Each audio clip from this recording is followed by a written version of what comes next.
আৰু হেমন্ত য'ত থাকে ইয়াত মই আৰু নাথাকোঁ। মানে হিমন্ত বিশ্ব শৰ্মাৰ ভয়ত আপুনি ঘৰত নাথাকে?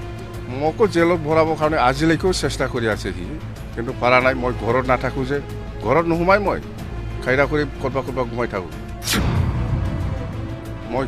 মই কি দুখ কৰিছে সি, আননেচেচাৰী কিবা একটা কেছ চাপি দি পেলাই মোক জেলত ভৰাব বিচাৰি আছে। মই ভয় খোৱা নাই হেমন্ত। ৰিজাল্টৰ পিছত চেছ, হেমন্ত বিশ্ব শৰ্মাৰ দাদাগিৰি চেছ অসমত। যদি নিৰ্বাচনত সংখ্যাৰ খেল, সংখ্যা যদি ভুল হয় বা সংখ্যা ঘূৰি যায় কিবা এটা, আপুনি যদি কিং মেকাৰ হ'ব লগা হয় নিৰ্বাচনৰ ক্ষেত্ৰত 12খন আসন আপুনি কৈছে জয়ী হ'ব, যদি সংখ্যাটো ঘূৰি যায় আপুনি যদি কিং মেকাৰ হ'ব লগা হয়, আপুনি কংগ্ৰেছক সমৰ্থন কৰিব নে বিজেপিক সমৰ্থন কৰিব? যদি কিং মেকাৰ হয়, আপোনাক যদি উপ মুখ্যমন্ত্ৰী দিয়াৰ কিং মেকাৰৰ কথা নাহে। এইবাৰ আমি মহাজোঁটত আছে সেইফালে বিজেপিৰ ফালে ঘূৰি যোৱাৰ কোনো প্ৰশ্নই নাহে। আপোনাৰ খং উঠে না কেতিয়াবা? মোৰ খং নাই মোৰ। কিহৰ কাৰণে খং নাই? আৰামে হাঁহি কথা পাতি আছোঁ বাছ। টাইমতে আৰু কি ক'ব আচলতে ৰাজনীতি আপুনি ঘূৰিছে, বিভিন্ন জনৰ লগত কথা পাতিছে, বিজেপি জিকিব নে কংগ্ৰেছ জিকিব? ফাৰ্ষ্ট ফেজটো যোৱাকালি গ'ল। প্ৰথম পৰ্যায়ত যিটো নিৰ্বাচন যোৱাকালি গ'ল 47 কনষ্টিটুৱেঞ্চি, আৰু আউট অফ 47 কনষ্টিটুৱেঞ্চি আমি মহাজোঁট হিচাপে 20+, সেইটোতো একদম 100ৰ 100%, 20 তলত নাহে। মুঠতে যোৱাকালি যিটো ৰিজাল্ট দিয়া নাই যদিও আমি যিটো অনুমান কৰিছোঁ যে মহাজোঁটে চৰকাৰ বনাব পৰা অৱস্থাত আহিছে। বিজেপি যোৱাকালি প্ৰথম পৰ্যায়ত যিমানখিনি পাব লাগিছিল বিজেপিয়ে এনেকুৱা পোৱা নাই, পূৰা মাইনাছত আহি গ'ল, 50% মাইনাছত আহি গ'ল।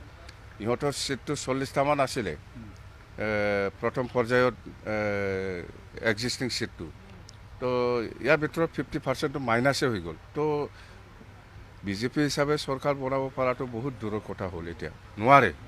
কিয় নোৱাৰে মানে আমি কৈ আছোঁ যে বিজেপি হিচাপে এক্সিষ্টিং ছিটবিলাক কোনটো হাৰি আছে সেইটো মই ক'ব পাৰোঁ। আপুনি বিফুৰীয়া, বিহালী এইবিলাক হাৰিছোঁ, এইফালে সৰুপথাৰ, এইফালে ঢেকীয়াজুলি, এইফালে চতিয়া, গহপুৰ, ধেমাজি, সেইবিলাক সমষ্টিত হাৰি আছে, তো মাইনাছে হৈ আছে। মুঠতে আমি যিখিনি প্ৰথম পৰ্যায়ৰ নিৰ্বাচনৰ প্ৰচাৰৰ কাৰণে যিখিনি ওলাইছিলোঁ বা দেখিবলৈ পাইছোঁ মই, মুঠতে বিজেপি বহুত বেয়াকৈ মাইনাছ হ'ল। মুঠতে মহাজোঁটে প্লাছত আছে।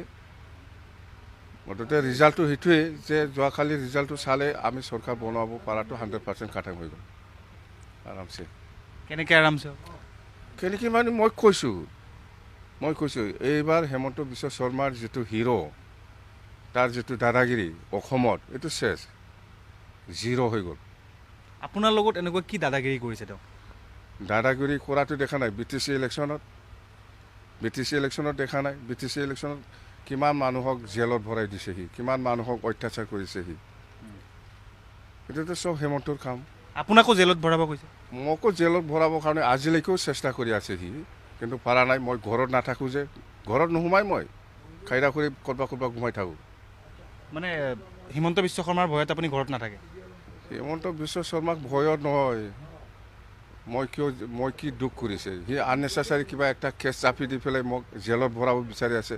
মই ভয় খোৱা নাই হেমন্তক, কিন্তু মই ঘৰত নোসোমাই চাই থৈ পেলাই থাকি আছোঁ। নিৰ্বাচনৰ সময়ত নিৰ্বাচন শেষ হ'লে বাছ ৰিজাল্ট ওলাব, ৰিজাল্টৰ পিছত চেছ, হেমন্ত বিশ্ব শৰ্মাৰ দাদাগিৰি চেছ অসমত।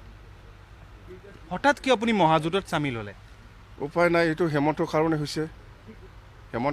হৈছে, আৰু হেমন্ত য'ত থাকে ইয়াত মই আৰু নাথাকোঁ।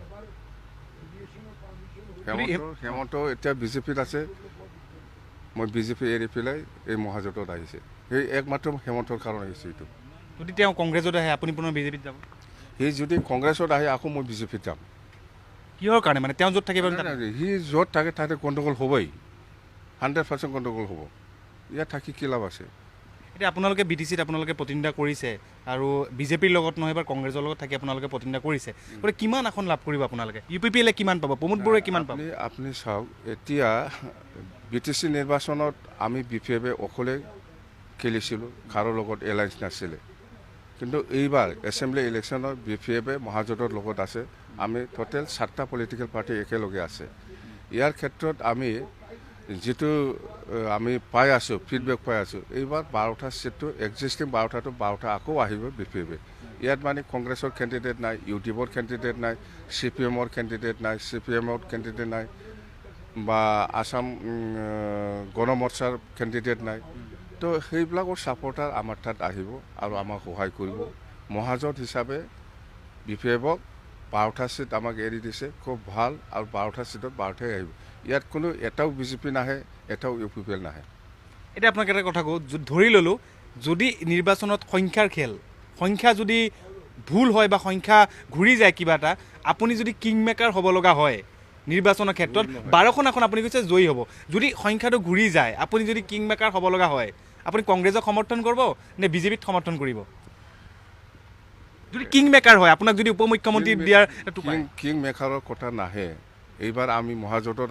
আছে সেইফালে BJP ফালে ঘূৰি যোৱাৰ কোনো প্ৰশ্নই নাহে আৰু চৰকাৰ আমিয়ে বনাম মহাজোঁটে চৰকাৰ বনাব মহাজোঁট যদি শব্দটো যদি কথা নাহে ইয়াত কিয় যদি য'ত 100% হৈ আছে ইয়াত যদিৰ কথা কিয় আহে নাহে আপুনি য'ত থাকিব তাতেই আচলতে চৰকাৰ হ'ব আৰামছে সেইটো কেনেকুৱা কথাটো আচলতে আপুনি য'ত থাকিব তাতে চৰকাৰ হ'ব মই য'ত থাকে সেইটোৱে চৰকাৰ বনায় আপুনি চাওক এইফালে নৰ্দাৰ্ণ আসামত যেনে সেইফালে চতিয়া এইফালে ৰাঙাপাৰা সেইফালে ঢেকীয়াজুলি এইফালে বৰচলা এইফালে গহপুৰ বিপুৰীয়া বা জোনাই বা ধেমাজি এইবিলাক সমষ্টি আমাৰ ওপৰত নিৰ্ভৰ কৰে আৰু সেইটো গোলাঘাট আৰু সৰুপথাৰ এইবিলাক আমাৰ ভোটাৰ আছে আমাৰ ওপৰত মানে আমাৰ ভোটাৰ আছে বড়ো ৰাইজ আছে সেই বড়ো পাব্লিকে যোনফালে যাব সিয়ে জিকি পেলাই আহিব তো আপুনি ইমান 12টা 10টা 12টা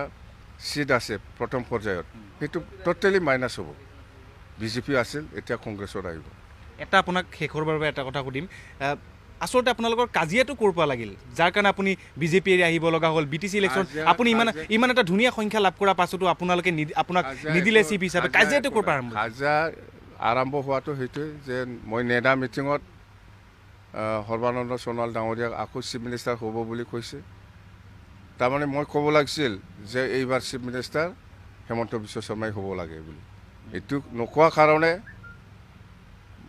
ডকটো ইয়াতে মই কেনেকৈ ক'ম এক্সিষ্টিং চিফ মিনিষ্টাৰ আছে সৰ্বানন্দ সোণোৱাল ডাঙৰীয়া তাকে মই চিফ মিনিষ্টাৰ আকৌ হ'ম বুলি কৈছে ইয়াৰ পৰাই লাগি আছে বাছ মই কেনেকৈ ক'ম হেমন্ত বিশ্ব শৰ্মাক মানে চিফ মিনিষ্টাৰ হ'ব লাগে বুলি আপুনি ৰাজনীতিত বিশেষভাৱে আপুনি কথাবিলাক কয় এটা কথা আপোনাক ব্যক্তিগতভাৱে সুধিছোঁ আপোনাৰ খং উঠে না না কেতিয়াবা মোৰ খং নাই মোৰ কিহৰ কাৰণে খং নাই আচলতে আৰামে হাঁহি কথা পাতি আছোঁ মই বাছ এনেধৰণে হাঁহি আপুনি ৰাজনৈতিকভাৱে যেনেদৰে শক্তিশালী ভূমিকা লৈছে আজিৰ দিনত BTCত যদি আপোনালোকে ভাল সংখ্যা লাভ কৰে যদি আপোনাক উপ মুখ্যমন্ত্ৰীৰ পদ দিব বুলি কয় তেতিয়াহ'লে আচলতে কাৰ সমৰ্থন আপুনি যাব আপোনাক আচলতে ধৰিব নোৱাৰে আচলতে নাই আমাৰ উপ মুখ্যমন্ত্ৰী মানে ডেপুটি CMৰ ডিমাণ্ডটো আমাৰ এনেকুৱা নাই আজিলৈকে অসমত CM এজনে চলে আছে ডেপুটি CMৰ কোনো হিষ্ট্ৰী নাই আগত আছিল নেকি মই নাজানো কিন্তু মই যিখিনি জানো নাজানে দেখা নাই মই